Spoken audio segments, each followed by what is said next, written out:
do consultório Tempo Agora para falarmos sobre obesidade e Covid-19. Se ainda não ligou, aproveite e ligue o 225-083-204 para tirar dúvidas sobre a especialidade de gastroenterologia, obesidade e todas as temáticas relacionadas com estes temas, porque abrimos as portas à generalidade de questões e pode tirar as suas dúvidas. Aproveite. Consultório@portocanal.pt é o e-mail, o endereço eletrónico para o qual deve enviar as suas questões por escrito, caso não possa entrar em direto connosco via telefone. Cumprimentar o nosso segundo convidado desta tarde, Dr. Miguel Afonso, gastroenterologista, especialista em tratamentos de obesidade e também diretor clínico da GastroClinic. Muito boa tarde. Boa tarde. Sabemos que, de facto, a obesidade é considerada a grande epidemia deste século. Vivemos agora um período extraordinário de pandemia mundial com a infecção pelo novo coronavírus. Que relação é que há aqui entre estas duas realidades, a obesidade e a infecção por Covid-19? Ora bem, são duas doenças que estão a afetar quase todos os países no mundo. A obesidade, de facto, tem sido catalogada como a grande epidemia do século XXI e agora existe uma pandemia, que é uma doença infecciosa, que é o Covid-19, que está a afetar também quase todos os países no mundo. Começou-se a verificar que existe alguma relação entre a obesidade e as doenças que estão associadas à obesidade, como a diabetes e a síndrome metabólica, e os casos mais graves de Covid-19, e há alguns mecanismos que fazem fazer essa relação. Em primeiro lugar, inicialmente não se viu muito essa relação, porque tudo isto começou na China e a prevalência da obesidade é até menor. Não é o país do mundo que mais sofre da obesidade, não é? Mas quando se começaram a fazer alguns estudos, principalmente no norte de Itália, e também em Espanha e nos Estados Unidos, verificou-se que alguns dos pacientes mais graves que estavam internados nos cuidados intensivos eram pessoas com obesidade, ou seja, havia vários fatores de risco. Um deles tem sido muito falado, que é a idade, é uma doença que atinge as pessoas mais debilitadas, e se nós pensarmos que muitas vezes a população idosa também já tem diabetes, tem também excesso de peso ou obesidade e também uma má nutrição, realmente estamos a ver que são aquelas pessoas que estão mais desprotegidas e mais vulneráveis a esta doença. Portanto, acendeu-se aí uma luzinha e percebeu-se que poderia ter a ver também com Sim. fatores que têm a ver com o aumento da idade também, nomeadamente no que diz respeito ao aumento de peso, porque às vezes estamos aqui a falar da obesidade, mas às vezes também o próprio excesso de peso, não sendo considerado a obesidade, é o fator de risco para muitas dessas doenças que enumerou, não é? Exato, porque uma pessoa pode até ter um peso normal ou ter apenas excesso de peso e já ter aquilo que se chama o síndrome metabólico, ou seja, é aquela gordura que se acumula à volta do abdômen, das nossas vísceras, a chamada gordura visceral, que é aquela gordura que é inflamatória, ou seja, que produz a libertação de substâncias inflamatórias e que vão desregular o nosso sistema imunitário. E nós sabemos também que esta pneumonia pelo vírus SARS-CoV-2 é uma pneumonia que se torna muito grave, não pelo vírus em si, mas pela resposta do sistema imunitário ao próprio vírus. E essa resposta, com a libertação dessas substâncias, que são as chamadas citocinas, provoca uma inflamação muito grande, e essa inflamação é que leva à tal dificuldade respiratória das pessoas, a pneumonias bastante graves que depois necessitam dos tais cuidados intensivos e dos ventiladores. Ou seja, se nós aumentarmos, por exemplo, e pegando na convidada anterior e na aquilo que entrevista estivemos anterior, a falar com a doutora Rita, se nós não é? melhorarmos o nosso sistema imunitário através da alimentação, através do consumo de mais alimentos que têm nutrientes antioxidantes e conseguirmos reduzir o nosso estado inflamatório basal, também conseguimos responder melhor a infecções, seja pelo SARS-CoV-2 ou seja por outras, não é? por outras, pelo vírus da gripe e por outros vírus e bactérias. Sim. Portanto, mesmo que não estivéssemos nesta época extraordinária de pandemia, obviamente que tudo isto vale na mesma, tudo aquilo que Claro, estamos a falar, sem dúvida. E o aporte vitamínico, o aporte e os suplementos, etc. E, obviamente, combatermos a obesidade, já vinhamos a falar disto, falámos muitas vezes disto no consultório. Exato. E, portanto, agora só é mais verdadeiro ainda e temos um inimigo agora mais próximo e que urge combater. Em relação ao conceito de inflamação crónica, estamos a falar exatamente de quê? E como é que se pode medir essa inflamação crónica? A inflamação crónica pode-se medir através de parâmetros bioquímicos, de análises sanguíneas. E nós conseguimos, há um valor que se mede muito, que é a proteína C reativa, que permite detectar se as pessoas têm algum grau de inflamação crónica.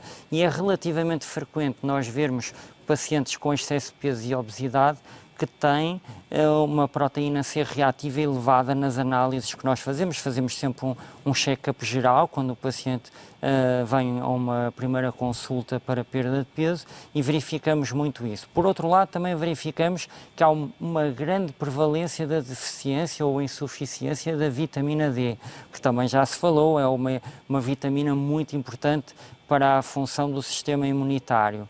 E, portanto, nós conseguimos avaliar dessa forma e também sabemos que aquelas pessoas que têm a chamada obesidade abdominal, ou seja, a obesidade visceral... Que é muito localizada, que não é? É muito localizada na zona da barriga, que é mais comum em pessoas que já têm diabetes ou até nos homens, e aquela gordura que se chama metabolicamente ativa. E porquê? Porque o tecido adiposo é também um chamado tecido endócrino. Ele produz hormonas e estas hormonas têm um efeito sobre a inflamação, nomeadamente sobre umas substâncias que se chamam interleucinas e que vão desencadear uma resposta imunológica do próprio organismo. É como se nós estivéssemos num estado gripal ligeiro continuamente.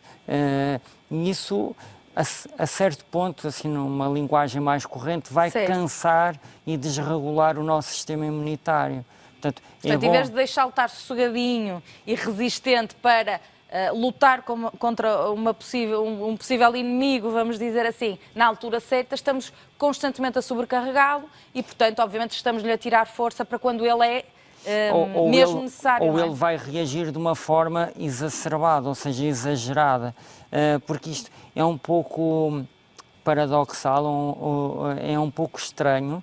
Como é que, por exemplo, uma pessoa com obesidade, se por um lado se tiver o azar de ter contacto com o vírus da Covid-19, pode ter uma pneumonia muito grave, porque o seu sistema imunitário reage de uma forma exagerada. Por outro lado, também se sabe, por vários estudos, que a reação às vacinas nas pessoas com obesidade também é mais fraca. Ou seja, o que se verifica é que o sistema imunitário está muito desregulado. Ou seja, não funciona na medida certa, digamos assim. É também por aqui que podemos justificar as diferenças entre o nível de sintomatologia em pessoas muito diferentes, porque de facto o que ouvimos, e desde o início da pandemia, o que ouvimos é que de facto é um bocadinho um ponto de interrogação, após a infecção estar instalada, que sintomas é que vai gerar, ou como é que a pessoa vai reagir, porque de facto varia muito de pessoa para pessoa. Entra aqui muito a questão do peso, da idade e destas tais características de inflamação que a pessoa já tem. Sem dúvida. Sabemos que pensa-se que cerca de 80% das pessoas já teve contacto, que têm contacto com o vírus da SARS-CoV-2, não desenvolvem sintomas, são chamados assintomáticos. E são realmente aquelas pessoas que têm algum potencial de risco de contágio para outras pessoas, mas não têm qualquer sintoma. No entanto, há pessoas, isto tem a ver com a debilidade do nosso sistema imunitário. Há pessoas que entram em contacto com o vírus e desenvolvem sintomas muito exacerbados, com inclusivamente uma insuficiência respiratória. agora, e percebe-se que, por exemplo, as populações mais jovens e mesmo as crianças, que ainda têm sistemas imunitários que funcionam bem, conseguem realmente ultrapassar bem esta infecção. Mas o mesmo acontece com a gripe. Nós já sabemos historicamente que a gripe atinge e pode ser muito grave em pessoas de mais idade, mais debilitadas ou com muitas doenças. Mesmo ao nível oncológico, sabemos exatamente. que a obesidade é um grande fator de risco, não é? Também. Portanto, há sempre que combater e cada vez mais também incutirmos isso em casa e aos mais pequeninos para que já cresçam com esses valores, vamos dizer assim, porque depois é muito mais difícil mudar os comportamentos, nomeadamente relativamente à alimentação, que se tornam hábitos, não é? E muito enraizados no seio de uma família, depois é muito mais difícil mudar mais para a frente. Em relação à realidade de hoje, o que é que se pode e deve fazer, tendo em conta que as pessoas, até mesmo aqueles que gostavam de praticar atividade física, ficaram reféns em casa e, de certa forma, proibidos, vamos dizer assim, de fazer atividade física. Obviamente que se pode fazer atividade em casa e recomenda-se, e há formas de fazer também alguma atividade e algum exercício aeróbico em casa. Mas, de todas as formas, é diferente. Claro, é diferente. E há pessoas que precisam de um acompanhamento, até por questões físicas, quando estão a fazer atividade física e, portanto, viram-se ali um bocadinho desprotegidos. As pessoas que, de facto, estão agora um bocadinho a correr contra o prejuízo, não é? Vamos dizer assim, o que é que se pode fazer atualmente e deve relativamente à obesidade e à prática de exercício físico? Realmente, o confinamento foi importante, não é? Para controlarmos a expansão desta pandemia em Portugal, e realmente os dados fizeram perceber que foi importante, mas por outro lado também trouxe aqui algumas desvantagens. Primeiro porque as pessoas estiveram fechadas em casa e não apanharam tanto sol como teriam se calhar no seu dia-a-dia normal, ou seja, a vitamina D também baixou. Por outro lado, é mais difícil praticar exercício físico em casa, porque às vezes até pode haver a vontade, mas famílias com filhos em telescola... Mais o teletrabalho, as solicitações de trabalho em casa. Às vezes é muito mais difícil arranjar tempo para fazer exercício físico estando 24 horas em casa do que tendo a sua vida normal. Mas agora que tudo está a voltar à normalidade, de facto, as pessoas devem tentar reorganizar as suas agendas e, dentro daquilo que é seguro também do ponto de vista de saúde pública, tentar praticar exercício físico. Eu vejo que há muitos pacientes que estão a optar por ter personal training ao ar livre, por exemplo. Acaba por ser uma forma mais de não ir para um espaço fechado, para um ginásio, onde pode haver mais risco de contágio. Mas, portanto, as pessoas estão a tentar, e eu vejo muito isso, as pessoas estão a tentar muito adquirir estilos de vida mais saudáveis e comer melhor. E também o que e a comunicação social também teve aí um papel muito importante de alertar muitas pessoas para a importância de se protegerem e ganharem barreiras contra o vírus. E, portanto, vai-se falando da alimentação, do estilo de vida saudável, do exercício, e eu acho que nunca como agora as pessoas se preocuparam tanto em reforçar o seu sistema imunitário. Portanto, há algum receio, mas que se traduz em aspectos positivos, sim, não é? Sim, E numa motivação extra. Viram estes problemas de uma forma muito positiva e tentaram também ir buscar informação, e cada vez mais as pessoas procuram até informação de qualidade, porque há muita coisa disponível na internet, mas houve muitas mensagens que passaram para as pessoas através da comunicação social e que também permitiram às pessoas perceber qual é a boa informação e a má informação. Eu lembro que às vezes via na televisão aqueles mitos do Facebook, ou seja, isto é mito, isto não é, também para alertar as pessoas que algumas coisas que circulavam, nomeadamente relativamente a suplementos tem que isso ter algum cuidado, mas com a mesmo. ajuda de especialistas, de facto, convém reforçar e, sobretudo, alimentar-nos de forma a não acumular gorduras que não nos fazem bem, sobretudo nesta altura. Perguntava aqui ao Dr. Miguel, mas afinal quem é que é obeso? Ou seja, estamos aqui a falar de uma fórmula matemática, não é assim tão difícil, não é a olho que se diz é obeso ou não. É verdade. A obesidade tem sido classificada, para ser classificada de uma forma simples, por um cálculo matemático, uma fórmula matemática, que é o índice de massa corporal. Exatamente. Que relaciona o peso da pessoa com a sua altura. Portanto, é o peso a dividir pelo quadrado da altura. E, portanto, isso as pessoas podem fazer, esta conta pode-se fazer em casa. Podem ir à internet e colocar no Google cálculo do IMC e vão aparecer várias páginas onde a pessoa apenas tem que colocar o seu peso e a sua altura e automaticamente é calculado este número. Este número também muitas vezes em alguns sites até dizem logo qual é que é o risco da pessoa e o grau em que está. Mas para explicar também aos telespectadores, o peso normal pode variar, porque há uma variação entre o 18 de índice de massa corporal e o 25. Acima de 25 já se fala em excesso de peso ou obesidade. De 25 a 30 apenas excesso de peso e de 30 para cima obesidade. Dentro da obesidade nós temos vários patamares. A obesidade de grau 1 de 30 a 35, 35 a 40 obesidade de grau 2 e acima a chamada obesidade severa ou obesidade de grau 3.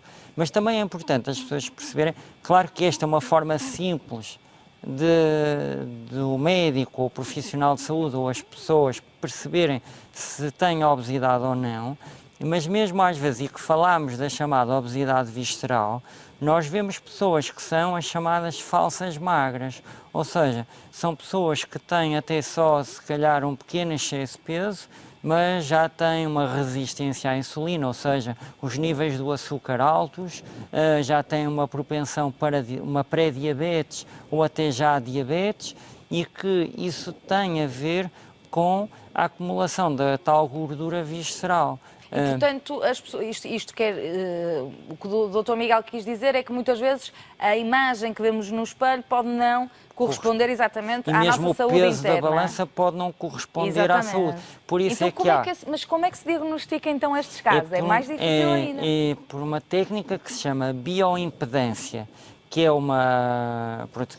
um equipamento que os nutricionistas conhecem bem e que permite, que é uma espécie de uma balança, mas é uma balança que vai medir além do peso, e já há muitas balanças comerciais, claro que há umas mais sofisticadas, profissionais, que podem ir desde 15.000 euros a uma simples balança de 100 euros. Uma balança profissional pode custar os tais 10, 15.000 euros. É uma balança que tem um grau de acuidade muito grande, que só existe realmente em centros especializados, mas que permite dar dados fidedignos da percentagem de massa gorda, a percentagem de água, porque se a pessoa tiver retenção de líquidos, como se costuma dizer, pode estar mais pesada, mas por retenção de líquidos e não propriamente por tecido adiposo. Se uma pessoa for um atleta e treinar muito, pode ter um índice de massa corporal acima de 25, mas ser por excesso de massa muscular e não por gordura.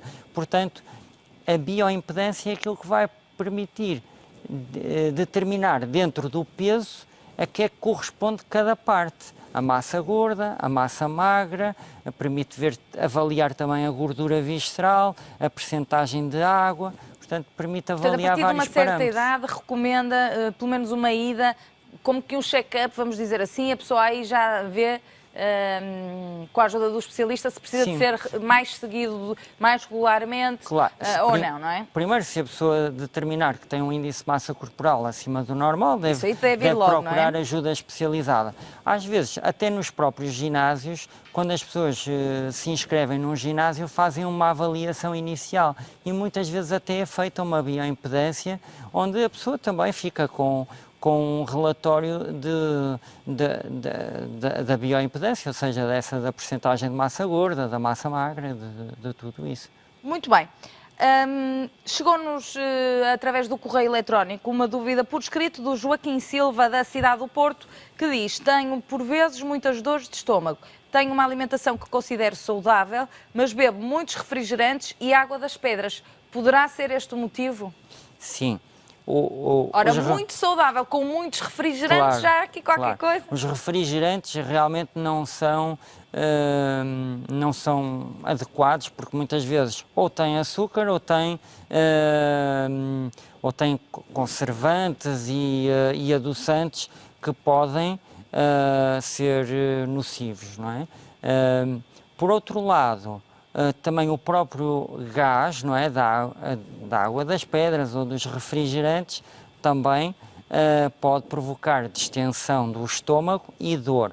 Mas, de qualquer modo, atendendo às queixas do senhor, eu acho que será sempre prudente ele procurar o médico assistente, que eventualmente até irá lhe solicitar um exame, se achar necessário, uma endoscopia digestiva para observar que, no fundo, é um exame que é um tubo que tem uma câmara na sua extremidade e que vai permitir observar o estômago por dentro e ver se tem alguma inflamação ou até alguma úlcera que possa estar a provocar esses sintomas. Claro que depois também é necessário... No imediato, convém é reduzir aqui os refrigerantes e a água das pedras, não é? Exatamente.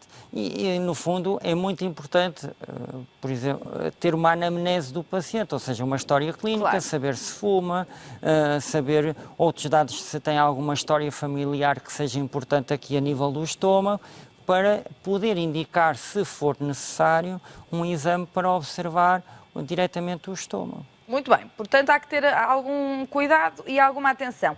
Ana Miranda, de Aveiro, deixa a seguinte questão: durante o confinamento adquiri mais peso, uma vez que estive com menos atividade física e fiz menos passeios, etc. Como é que posso controlar o apetite de forma a não aumentar mais o peso?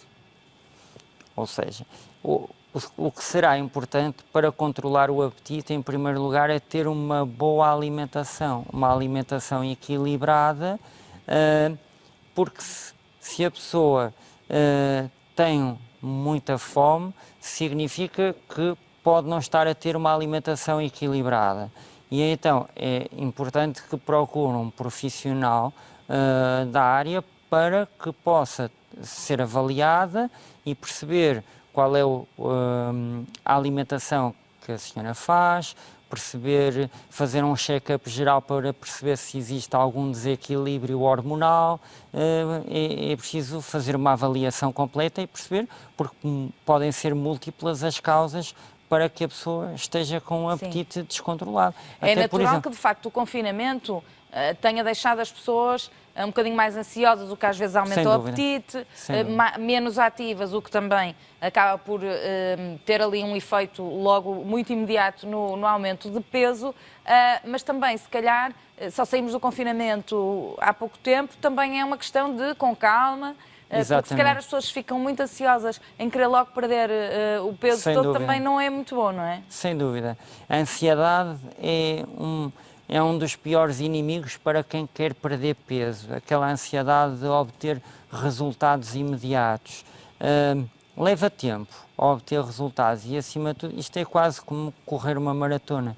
É preciso persistência, consistência e perceber que os resultados vão aparecer, que cada quilo que a pessoa perde é saúde que está a adquirir. E se está a adquirir hábitos mais saudáveis, também está a melhorar não só em termos da sua imagem corporal e da perda de peso, mas também a sua saúde em geral, não é? Muito bem.